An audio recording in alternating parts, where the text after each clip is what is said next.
Good evening, everyone. This is Gil at Camp Patton Family Compound, and with me tonight we got Tammy from Rebel Canners and Mark from Chef Tech, and it is time for the Monday Night Fireside Chat, where tonight's topic is the best vegetables for canning. So let's go all the way down here. There we go, all the way. Tuesday, Wednesday. And then he's back Thursday, but he's up north because he's right there. So he took his work. Hello, so Mark. Covering the whatchamacallit. Let me hello, sorry. I'm sitting there talking. You're on mute, but I wasn't on mute. Yeah. Everybody got to hear my life story. Yeah. Anyways, let's say got more people rolling in here. So let's jump over here and say, I'm actually getting an ad here. I got a LS Tractor Industries. Pretty cool little blue tractor. Alrighty, so here we have, first one in was, all right, so we got a bunch coming in your side too there. All right, so we have, first one in was Troop 1351, Phelan Clan Wolf, Walt Rogers, Wayne Hunter, Shady Hill Homestead, then Sandra Volmar came in on both sides. Tuber Chat's in on your side. Kalen Strain is here. Mark said hi on his that he made it. Geeky Gardens is here. It's the Marshmallow Man. And Kalen's complaining about somebody's squeaky toy on the... Yes, that would be my bear, my German Shepherd. It's the only way I keep him quiet. Sorry about the squeaky toy. All right. All right, everyone, before we get going, news here. All right. Not with me, but what's going on. Okay, so today, Portugal, Spain, France, all are without power. And the people are reporting that able had some sort of power, were able to get out. Videos posted, you'll be able to get to X or whatever, Instagram. They say it's really weird to see all the trains just stuck. Elevated trains, other train, all the electric, everything's. And what's interesting is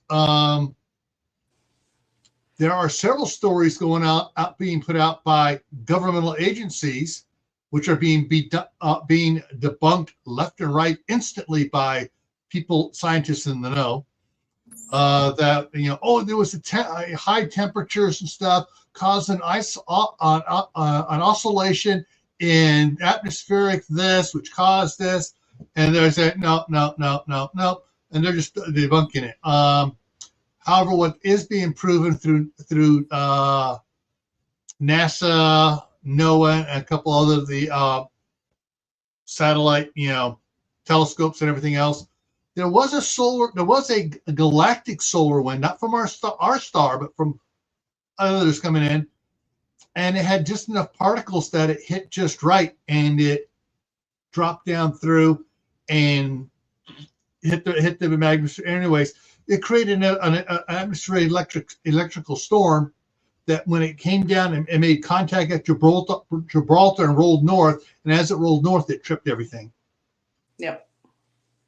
And Suzanne Clay just came in on my side, no, on your side, and Shady Hill Homestead is doing both sides now. Thank you. So with that in mind, that's another reason to can, people. They said the power is going to be out over there for at least a week. Yeah, and people there, they have very small homes. They don't do necessarily as much canning. Everybody doesn't do the canning like we do here. And they buy their food daily at the store. Like they go every day and get their bread. So this is scary for them. Yeah, there's going to be a lot of hungry people there. Yeah. At least it's not the middle of winter. I mean, that's a blessing for everybody. My concern for them is the rules of three. Rule 1 is air, but they don't need to worry about that. Rule 2 is water. In 3 days without water, if their water systems aren't working, They're going to have people severe dehydration in 3 days. But rule number 3 of 3 is 3 weeks out food. They don't got to worry about that, but there are going to be some hungry people and people actually meeting their weight loss goals. I changed my avatar. It was aliens.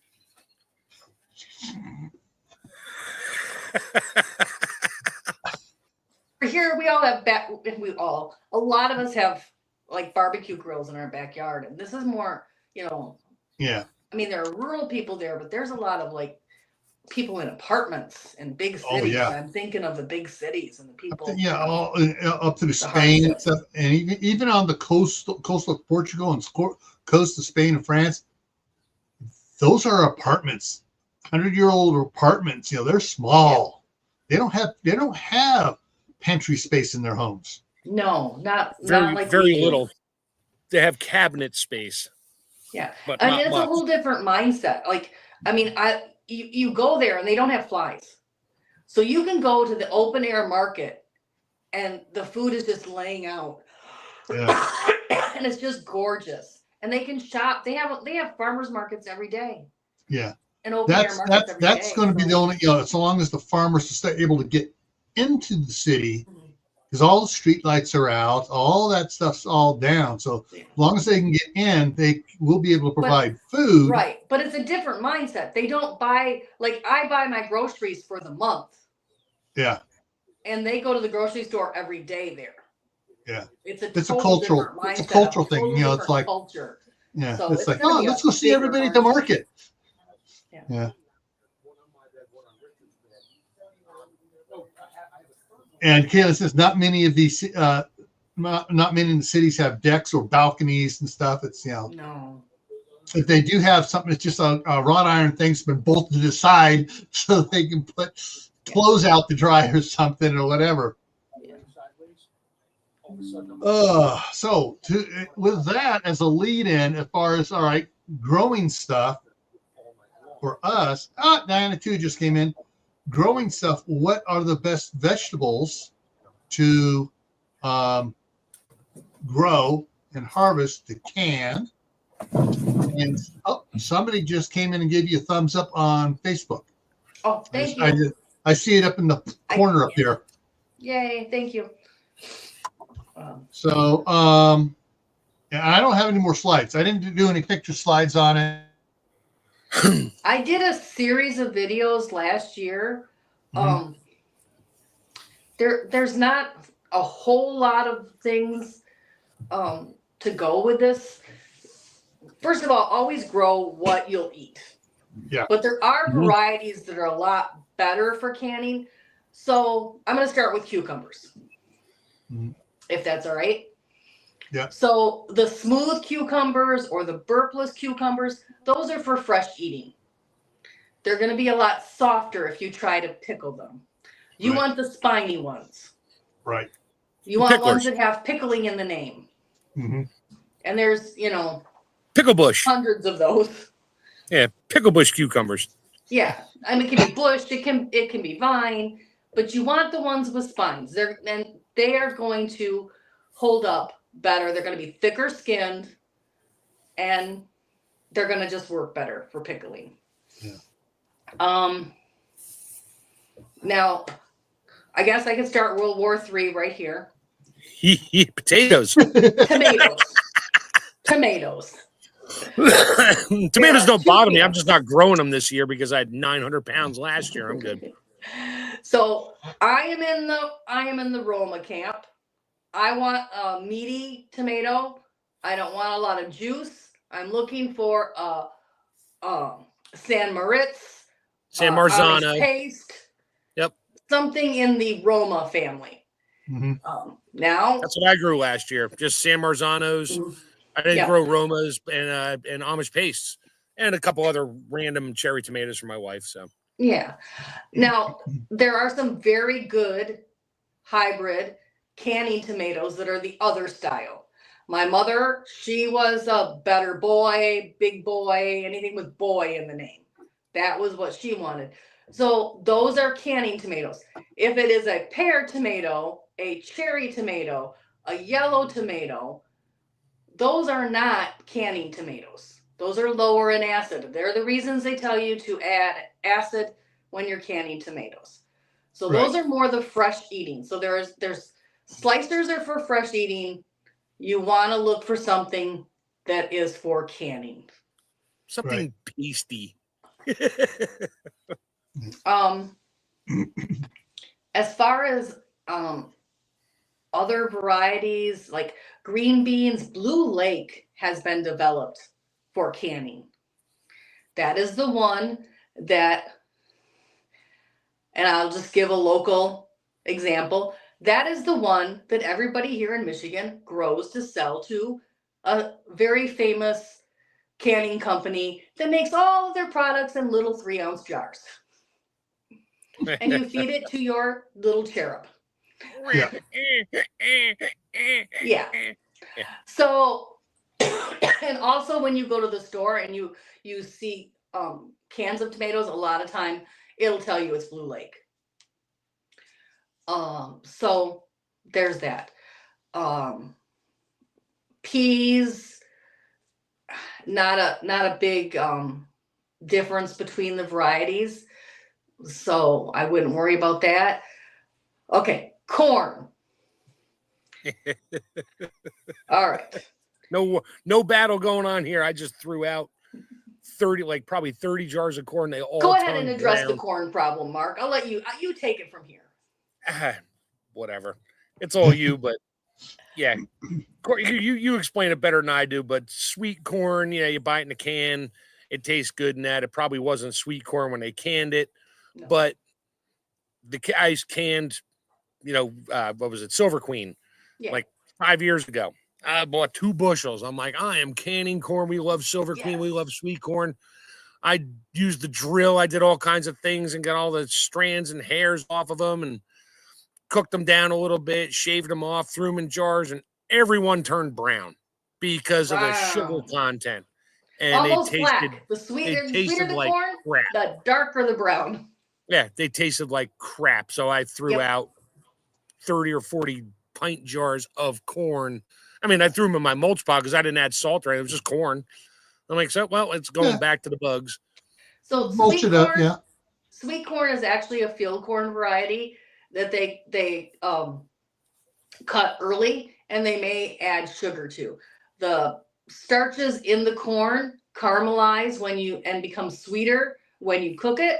So if you use something that is really super sweet for eating, like a sweet corn, you're going to wind up with a very bad product. So you're going to want, if you're planting corn to can, which I don't do because I like it frozen better, but if you are, you're going to want something on the field corn end of the spectrum, not the sweet corn end of the spectrum. That's one of the things, like even my mom, when she'd buy canned corn, which was rarely, no one liked it. Yeah. So it was always fresh corn or frozen corn. Yeah. It's just one of those things. I've tried it. I've tried every trick they've taught me. Yeah. And it just doesn't work. I might do that this year. I might buy corn because I got the chamber sealer now, which is better than my vacuum sealer. It doesn't suck water. I might buy a bushel of sweet white corn and I'll blanch it and then get all the kernels off of it with a knife or whatever tool I feel like using, and then weigh them up and put them in bags and chamber seal them, nice flat brick, so there's like no air in there, which is great. Then they last a whole lot longer in the freezer. Yeah. Freeze dried or dehydrated corn is actually really good too. Like I have dehydrated corn, quote, sweet corn, to get it out of the cans and get it out of my pantry shelf, so I had more space in my pantry. And I just ate that stuff like candy. It's sort of like I didn't pop it, but you know those like corn kernels they sell in the potato chip aisle? Yeah. It's almost like that, only crunchier. It's actually really good. I love them. Corn nuts. How do you make corn nuts? Thank you. And they're a little popped. They're a little puffed first. Yeah. But yeah, that's different. Yeah. And just if you're gonna dehydrate corn, don't dehydrate fresh corn. No. It's not cooked yet. You gotta cook it, then dehydrate it. Yeah. So the old videos, I used to watch videos on that of somebody goes to the store and buys a bunch of big bags of frozen corn. Well, it's only blanched. It's not cooked. Yeah. And I'm finding that out. I did broccoli last night. I blanch it and freeze dry it. So I added my hot water to it, but it tasted great. It was just still really crunchy because it was only blanched. So I wound up throwing it in a pot with the other stuff and just letting it cook down a little more. So it was cooked. Yeah. And And that's kind of what this whole thing's about. Is I didn't want to have a mega long title, so I just get simply the canning. But you canning, the freeze, everything else. Basically it's preserving. Is what I should say. Best vegetables for preserving probably would have covered it. But we try to keep aimed at canning. We try to keep everybody interested in canning because that lasts a lot longer than a lot of stuff. Other than if you're super rich and have a freeze dryer. Mark. They're becoming more affordable, though. They're becoming more affordable. Yeah, and I've even seen the freeze dryers. The name brand one, Harvest Right, at Costco. Yeah, under $2,000. My Amish hardware has them under $2,000 too. Yeah. And so, you can get a lot of the 4-tray ones now cheaper because everybody wants the 5-tray.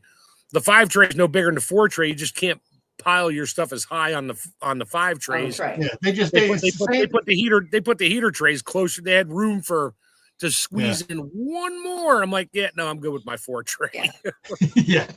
Yeah. Potatoes. So the Idaho baking potatoes, they bake up, they get real puffy, they're all flaky and sweet. Those are great for baking. They have way too much starch for canning. Can you can them? Yes. Will you have a thick layer of slime in the bottom of your canning jars? Yes. Potato starch? Yes. And you would know this. And you would know this why, Tammy? Huh? And you would know this why? 300 pounds of potatoes on my shelf in canning jars or more. Yeah. So speaking on potatoes, several things to go here, but that slime on the bottom, what is that good for? That's called potato starch. So if you had a freeze dryer, you could take it out, freeze dry it, and save yourself about $8 a 8-ounce bag at Walmart. They sell potato starch in the specialty food items for people that are gluten-free. But you can use that to thicken your soup. So if you're going to make a soup, put that potato starch right in there. That's a natural thickener. I would only do that if I had space in my freeze dryer, because saving $8 running a freeze dryer for 40 hours or more, kind of. There's certain things I look at and go, I'm not going to buy. I'm just saying that they sell it freeze dried in the store. So unless you're like Lee at Cold War Prepper, where his house is totally on solar, and he's actually is exporting extra solar to the power company. Well, and I have a soup bucket. It's an ice cream bucket that I keep in the freezer. And so instead of throwing that down the drain, because there's lots of vitamins in our the broth or juice from our canned goods, I'll put that in my soup bucket. So then I don't have to add water when I'm making soup. So if I open a jar of potatoes and I don't want the liquid in there, I'll throw it in my soup. And then when I get enough of that, I make a pot of soup. All right. So. Okay. Side chat here to see. All right. So Penny Ortiz is driving on the road. Be safe. And she's lurking, and her autocorrect screwed up my name. Like my uncle used to do all the time. Gilbert. Yeah. And let's see. So Lewis asked, can you dehydrate corn before it's cooked? Then boil it in water to rehydrate it and cook it? It doesn't work that way. Yeah. You gotta cook it first, because after you cook it, it breaks the cell walls down at the molecular level of the water and the cells. So then you can dehydrate it. If you try to dehydrate raw corn, number one, it'll take forever and it'll shrivel up so tiny it won't even. You look at it and be like, is this even corn? Yeah. Okay, so that was the answer. Lewis's thing to get clarified. Kaylin's train put in purple tomatoes? ? You could can them. I would add acid because I don't think that they're a canning variety. They're actually a cherry tomato. So they're not a canning variety. So you would have to add acid to it. Okay. Well, this was potatoes, purple potatoes. Oh, yeah. You can definitely can the purple ones. I've canned the purple ones before. Yeah. They lose their color in the canner, but that's okay. And Mother's Garden Club has come in. Hey. And let's see. And Suzanne says they call. Let me just put it up here. Yes. Yeah. It's okay.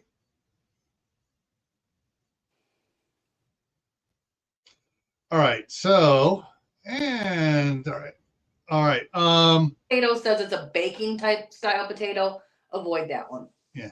Now the baking type potato, if you were to turn it into mashed potato, then it comes they freeze it and then throw it in the freeze dryer. Oh, I made instant mashed potatoes. Yeah. I make my own. When I make mashed potatoes, there's my recipe. I have to give it away now. I chop my potatoes into large chunks, throw them in a pot of water.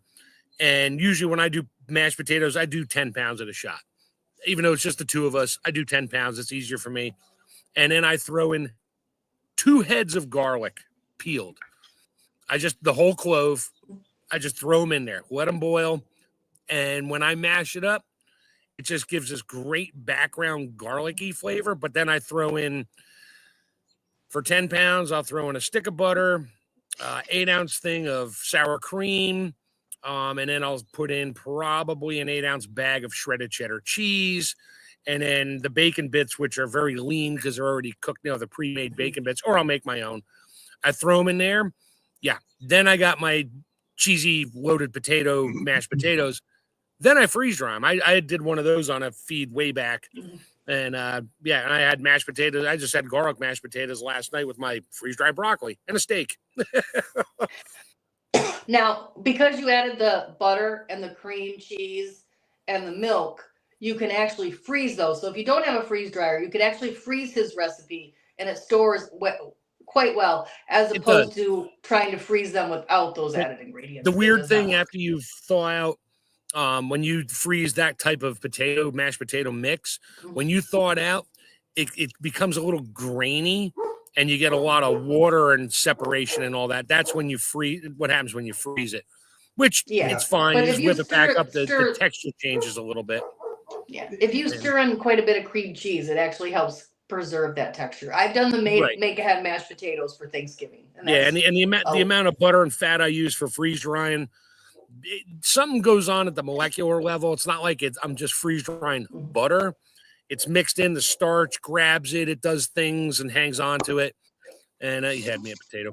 I'm sorry, I'm laughing. I just got an ad from meatandpotatoes.com. Nice. Yeah, Google's not listening to us. Not at all. No. All right, I mentioned the word Ollie's, our cheap store out here for the stuff they buy out. I had an Ollie's ad right before you started. I've never seen an Ollie's ad. I'm like, I've used the word once in my stream I did this afternoon, or my little video I did, and of course now I'm going to hear that and probably Cuisinart and all kinds of other ones. Sandra just came in on your side. I love Asiago cheese. Yeah, Happy Max over on your side as well. Thank you, both of you, everybody on my side. Thank you. And Sandy's asking about whether or not you got storms. No, not today. I did get some earlier in the week though. I would like it's in the 70s right now. I would like one really good warm thunderstorm to come through. I need it for my morel mushrooms to pop up better. So yeah, I'm kind of hoping for a storm. We're supposed to get one tomorrow. Yeah. Oh, you're supposed to get a Lulu tomorrow because that's a nasty tornado breeding front that's rolling through. Yeah. Sorry, I was watching that right before this feed. I was like, uh-oh. I'm supposed to work tomorrow outdoors, and if it rains, my job gets canceled. So yeah, I was going to go out and work in the garden today. It started raining. grandkids came over. Is it raining? No. Great. Put my shoes back on, go outside, and it just starts raining. No. Come back in. Then about an hour later, Eli was coming on the bus. I gotta go get Eli. Went to grab my coat. Oh, it's clear. Bring Eli in. Put my boots back on because I have some really comfortable Eddie Bauer slippers. I mean, I just love those. So I slipped those off. Put my boots back on. Go outside, and it starts raining again. The rain doesn't want me to work on my garden. I got pumpkins, watermelon. I mean, these things are getting huge inside. I need to get them out into the garden. And every time I try to do it, it starts raining and I can't get out there to work it, to get all the weeds done, to get planted. And anyways, but I got all sorts of squash to go in, which will be processed, most of it by my daughter. Watermelons, which will disappear into the grandsons as soon as they get harvested. Now, that's one thing you can't really, the only thing I can figure out as far as watermelon goes is two things: watermelon wine and just doing watermelon juice. You do pickled watermelon. Watermelon jelly is really super good. Okay. A friend of mine wants pickled. Sorry. I went down to Superb and actually did a video, and you can use the low sugar pectin. Go ahead, Mark. Sorry. Oh, I have a friend of mine. He's like, you make pickles? I was like, yeah. He's like, I want pickled watermelon rinds. West Virginia thing. He grew up on them. Yep. He's like, yeah, I can do that. I sure, give me a recipe, give me a guideline, whatever. I said, unless it's just standard. I don't know.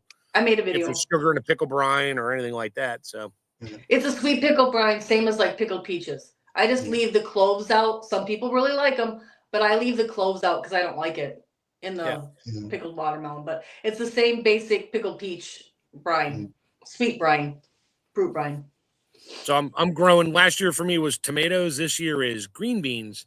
And I calculated, I think I got about 250 to 300 different, well, not different, all different, but like 6 varieties of green beans I put in my garden. They all come up. They all have different maturity dates and times.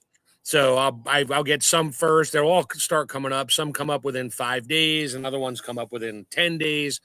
And they're slow. I got green ones, blue ones, you name them, I got them. Purple ones, viners, trellisers, everything, because we want beans. So this year is a bean year for me. And sugar snap peas. I love sugar snap peas.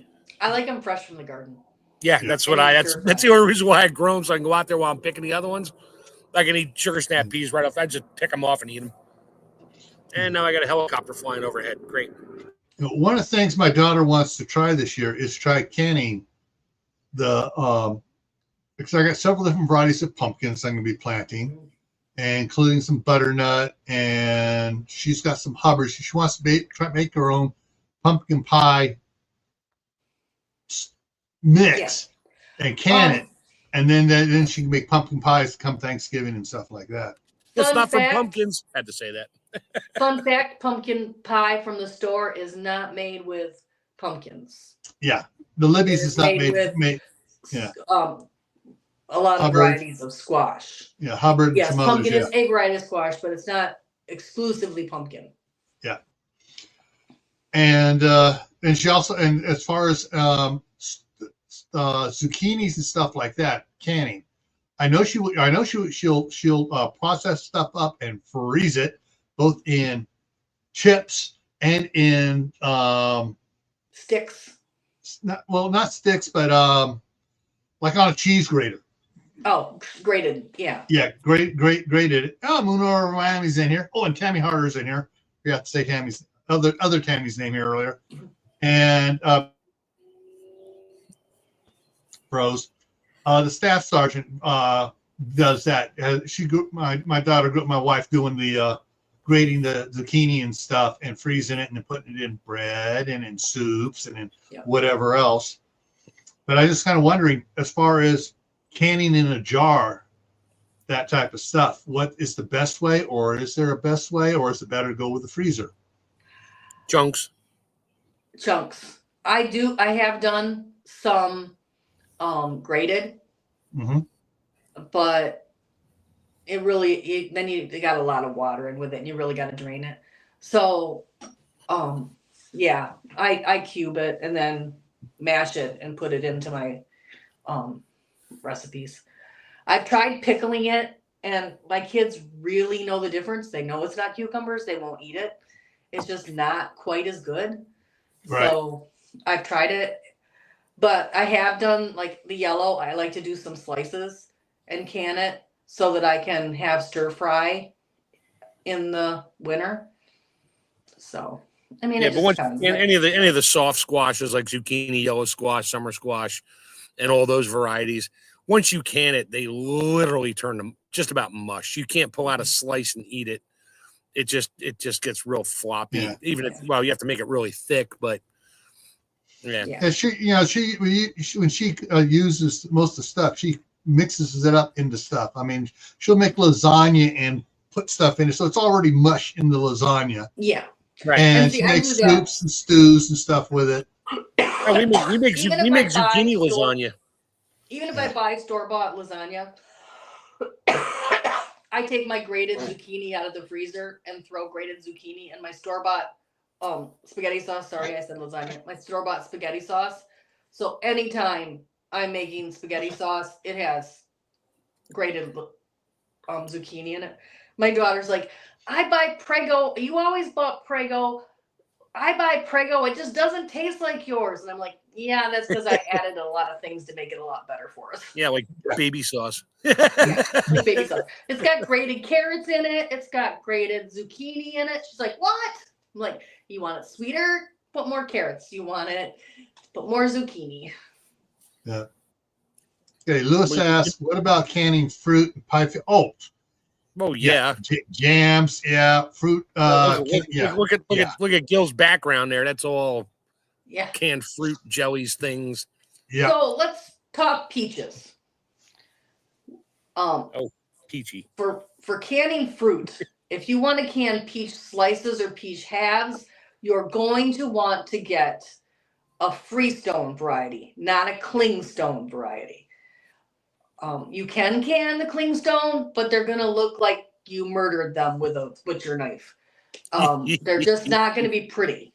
So if you want pretty uniform slices or halves that peel nicely and they are perfect, like store-bought, you're going to want a freestone variety, not a clingstone variety. So a freestone is basically if you take your knife, you take your peach, wash it well. You can blanch it if you want to get the skin off. You take your knife and you find that little groove that all peaches have and nice straight knife, and you just rotate the peach around the knife onto the stone, and then you can grab each half and just rotate and it pops right out. And sometimes you'll get a little rot spot and like a mold spot on the stone. Just scoop it out. You're fine. And then now you have your peach halves and you can slice them up into slices, pieces, whatever. I do that. I went in there. I went into a whatchamacallit years ago, and I was like, hey, do you have any of those stone-free peaches? Not freestone, stone-free. And the guy looked at me, he's like, there's no such thing as a stone-free peach, like a seedless watermelon. I'm like, and he corrected me. I was like, okay, now I feel dumb because I was a chef. All right, so here, Red Haven, Alberta, Contender and Cresthaven are freestone varieties. I got Red Haven and Alberta in my orchard. Yeah. And if you're in a colder climate, the Red Haven and Alberta are for colder zones. They go right up to zone 3. Yeah. So there's that. And you can make if you have cling peaches, yeah, you can murder the hell out of them, boil them up, and make peach sauce. Yeah. Canned peach sauce. Or add peach apples barbecue to it. sauce. Yeah, or peach barbecue or peach apples. Jam. You can make your own jam and jellies. Peach jalapeno jelly, which I did. Peach habanero jelly, which I did. Yeah. So the freestone are when you want halves and quarters that look all nice and in the jar, and the other one's the clingstone like Klingon, or when you're just going to be making jams and jellies and other fun stuff? So let's talk apples. I can fill the next 20 minutes with apples. So you start the year with your yellow transparents. Those are usually some variety of yellow transparent is the very first variety that ripens in the spring. Those are really great for applesauce. They're sweet. Yeah. They're and very soft. sweet. It makes a great sauce. You know, get it put away because you're harvesting so many other things about that same time too. And then as you go through the season, there's so many great apples that you can for apple pie filling. I recommend using a variety of the apples, not to have just one variety in your pie filling. It'll make it have layers of flavor. And some are better for texture, like the Granny Smith is a very firm apple. It's great for texture. I hate Macintosh. They're grainy, they're gritty, they're soft, they're mealy. Like Fuji apples are very soft and very good. Yeah. Very sweet. Maybe good for applesauce, but not for chunks. Yeah. So, you know, that's where you're at with those. You can go, you know, right through from, you know, June, July to October, harvesting different varieties of apples, putting them away, and having them for all sorts of things. With that in mind, I've seen several videos about the apples, and generally most of the ones, different channels that are saying stuff, show them getting newspapers, not the colored ink, just the regular newspaper, rolling them up. Don't use the comics. They don't use the comics. Rolling them up, putting them with the stem down in boxes. Yeah. And store them down in the root cellar until it's time to take all the different varieties and make their flavored applesauce or whatever. Not in the root cellar. Do not store your apples in the root cellar. Because if you have your carrots, your onions, your potatoes, different gases. Off gases, it causes all other fruit to ripen and it will rot your cabbage, everything you have down there will spoil. Right. So that step when your root cellar, you have the door that shuts and then you have the steps going up. Your apples go on the steps going up and then that final door there that shuts. Yeah. That's where you want to put your apples, not inside the root cellar with your other food. It will ruin everything. Or you have several fruit cellars for different ones. Yeah, well. Sure. I have an apple cellar, a pear. Yeah, whatever. Anyways, but yeah, they're saying, you know, some of them were saying they store the ones that harvest first, you know, and they store them before they have anything else down in there. And then they start bringing them out, and then they start mixing for the different blends for their Applejack and apple sauces and stuff. People will do the same thing with their tomatoes, and you do your green tomatoes last year harvest before it frosts. If they frosted, it's too late. Before it frosts, pick all your green tomatoes, the ones that have no blemishes on them, wrap like that individually, one layer in a box, put it underneath the bed or somewhere cool, dry, nice, and you'll have ripe red tomatoes in December. Yeah. They don't taste as good as vine ripened, but they're still tomatoes and they're yours. And they're better than store-bought disappointment. Oh, yeah. One of the things I've seen several different channels here talking about tomatoes stem down with a layer of ash on them. They say that's what the Amish. I've never done that. I've done Amish does that. Newspaper. They keep it through the winter. They that. So that's. Is it? Yeah. Is it a Mennonite channel? Because a lot of people like to say things that, the Amish do this. Well, how do they really know? And how do we know that that's what they really do? I don't know anybody. Well, they were out there. They went out. Haven't. Supposedly, it's the one channel that has it. They even have reels on Facebook about it. They're out there showing, and they're just videoing the Amish doing it. And it's like, okay. Yeah, I don't know. I don't have any experience with that, so I can't speak. I don't speak to anything I don't have personal experience. All right, so Kaylin and Sandy have some. They got two comments here to go first. Was Kaylin.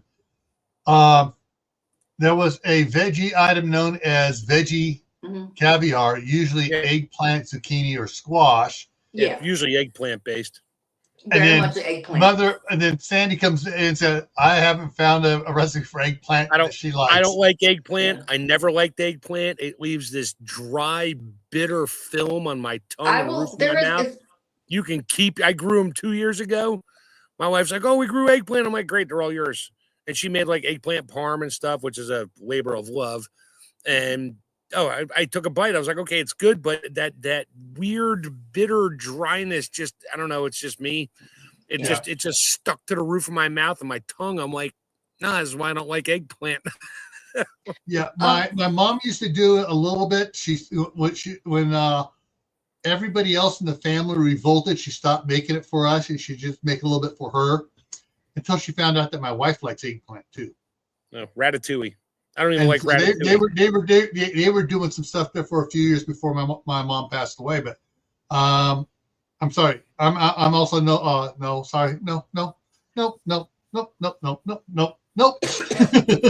I'm also not a big fan of eggplant. I want to say moussaka.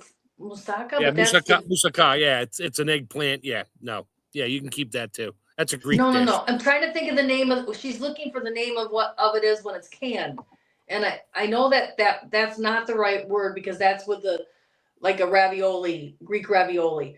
I will look for it. I know I have it somewhere in my files. I'll try to find it. Yeah. All right. So we've covered. All right, carrots, canning carrots. I know someone. Everyone's oh no, you just put them in sand and you put them in the boxes and you keep them down. Well, that's cool too. But I'm gonna hit the mute button and go get a sweatshirt while Tammy goes on about carrots for about 20 minutes. I know some people want to can carrots so they're ready to go into a recipe and they don't have to cook it as long. I buy the deer carrots by the 25, 50-pound bags here. I buy the big, ugly, disgusting ones. They don't sell in the stores. I get them super cheap. I cut them all up and I cut them into whatever sizes I want and I can them. And I can them in a lot of fruit juices. I like them in brown sugar and orange juice is one of my family's favorites. But you can also can them in apple juice. You can can them plain. And we do about 25 pounds in the fall every year. You just made me think of something else. Yams. Yes. Yams are so good for you.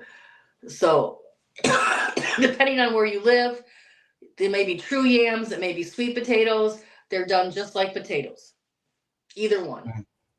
Now, that said, the only time I've ever liked yams, sweet potato, whatever you want to call it, is what was served at Thanksgiving, and even then I only took a little bit of it with the brown sugar mix in it with the marshmallows on top. So it's all really sweet and everything else.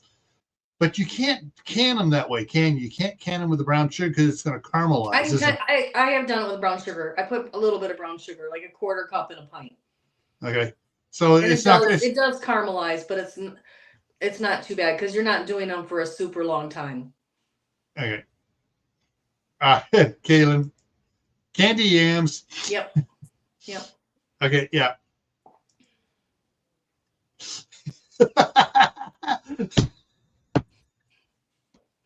There you go. Dehydrate those apples. Yeah. Good for you.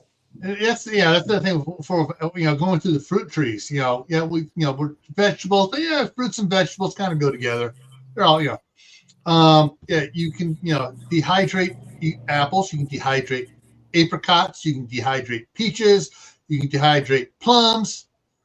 And there's also I like my freeze dried apples. Yeah. I sprinkle some cinnamon. I peel them or not even peel them. Slice them up. Throw them in a big stainless bowl. Sprinkle cinnamon all over them, get them all stuck together, throw them in my trays, and then I bag them up.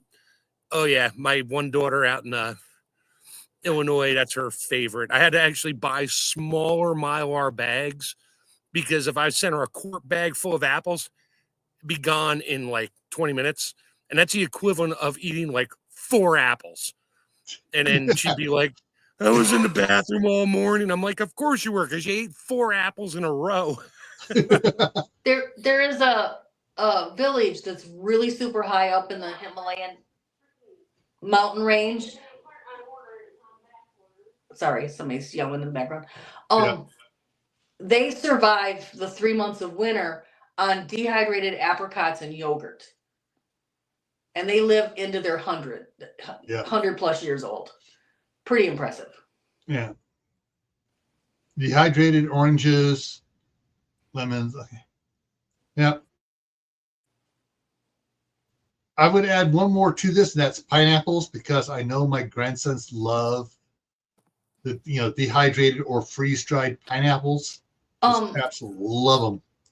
Yep. Mock zucchini pineapple. You take the zucchini and cut it into diamond or triangles, Mm-hmm. and then can it in pineapple and lemon juice, and you can't tell it's not canned pineapple.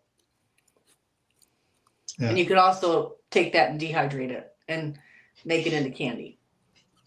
You could can your own fruit cocktail. You got some peaches, you got Yeah. The cling peaches that look like you murdered them, and then apples, and you can pick up some pineapple. I wouldn't throw bananas in there, and you can keep the maraschino chemical cherries, but yeah, you can make your own fruit cocktail and can that up. Better than my back in the 60s, my uncle and sometimes my grandmother would head out to Brentwood there in the San Francisco Bay Area, where they got all the orchards, just miles and miles of different orchards, and they'd come back in with a flat of Bing cherries. Yeah. And then that would be the and it would be fruit salad, every third day fruit salad. And for canning pie filling, it's the tart cherries, like the Bings. Yeah. So if you want to can cherries. Yeah, if you want to can pie filling, you're looking for the tart cherries, not the sweet or the black cherries. You're looking for the tart ones, the real red. I'm trying to remember. Mount Morency, the Bing. Yeah. Fuji or Granny Smith is the pie apple. Granny Smith. Granny Smith. Okay. Because we got both those trees in California, and neither one quote are rated for the cold weather we can get here. So I got some other ones here that Granny we're gonna. Smith will you can grow Granny Smith. I can grow Granny Smith. Yeah, well, I mean, sometimes with some, we've had somewhere, the local nursery says you can say Granny Smith, they go, not around here. They don't survive good. So you may be too close to the mountain. Yeah.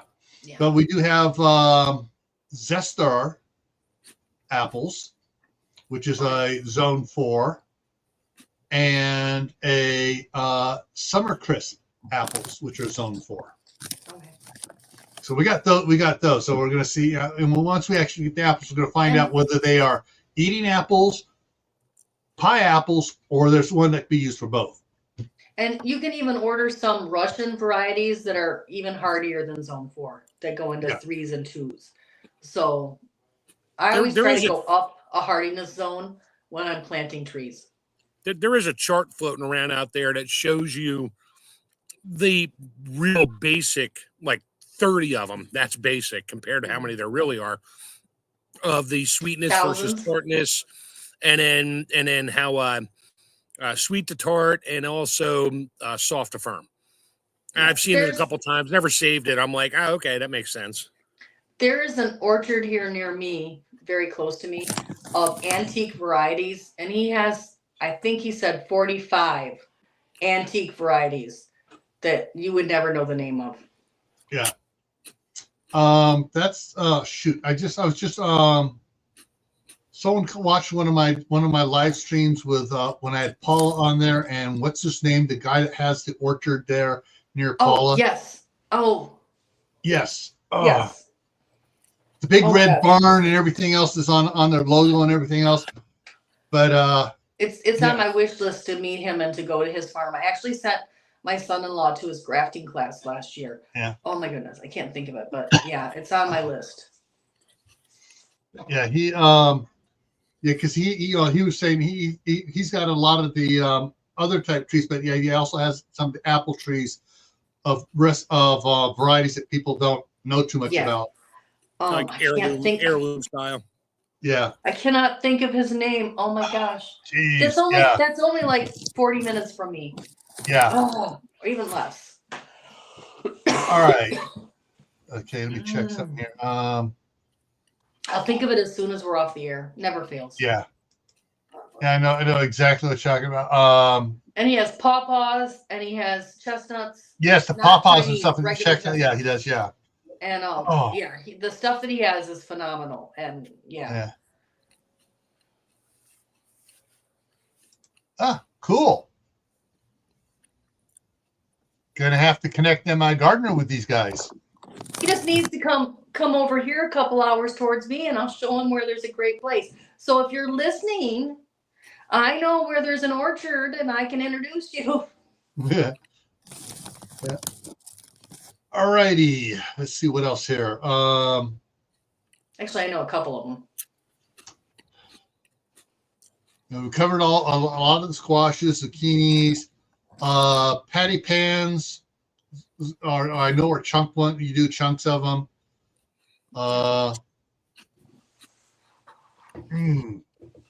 Sweet potatoes. I'm looking at the chat and just mine's trying to go 3 different directions at once. Yeah. All right. Just real quick for those that came in and didn't catch the very beginning. So Spain, Portugal, and France have a power outage. They're expecting most areas to last over at least a week of power outage. And so formerly known as suspicious observers at Space Weather News here on YouTube put out a live stream 2 hours ago now. Yeah, 2 hours ago about it. Information. And so if you're worried, for those of you worried about power outages and stuff, it's a good informational one to go look at. Coming up here in about 7 minutes, Cold War Prepper is going live with his nonfiction book club, Chapter 11, Communications. It's the chapter tonight. Wait. No, sorry, they threw it up here. I was looking for the one tonight. What's the one? No, that was the one. Why did it come up? Oh, YouTube screwed up and gave me the link. It popped it up to me 6 days late. Oh, of course. Yeah, that was the one from last week. No, it says 2 waiting for tonight. Why does he have Wednesday on there? He hasn't changed his moniker on his thing yet. But it says it's going live. So he is going live here in a little bit here. Communications, yeah, because this is what I see. And it's not Wednesday. He switched it to Mondays now. Ah. So that's what just threw me off, folks. And he's got in 6 minutes he goes live over there.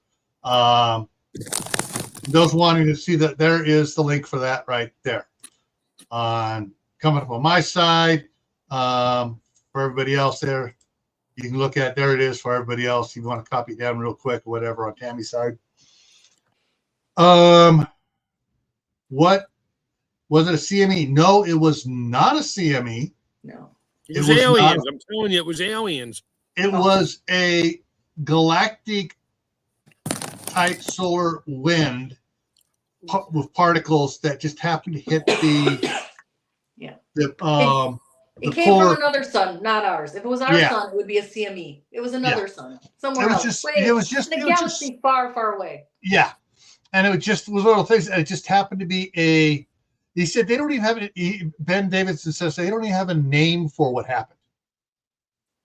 But they were watching it on all the data and stuff and everything showing it. Anyways, you can go check that live out if you want to. Does that mean I'll get some aurora borealis tonight if it doesn't rain? I would say Europe has a better chance than we do. True, because it hit there. Never mind. It hit You're right. there. Yep. They'll get some aurora borealis. Why am I not in Norway right now? Yeah. Oh yeah, Norway's going to have some good stuff. Sweden, England, northern France. Yeah. All right. I need to go to Norway. Yeah. I need to win all right. the lottery. So, are you going to be trying to go live this week?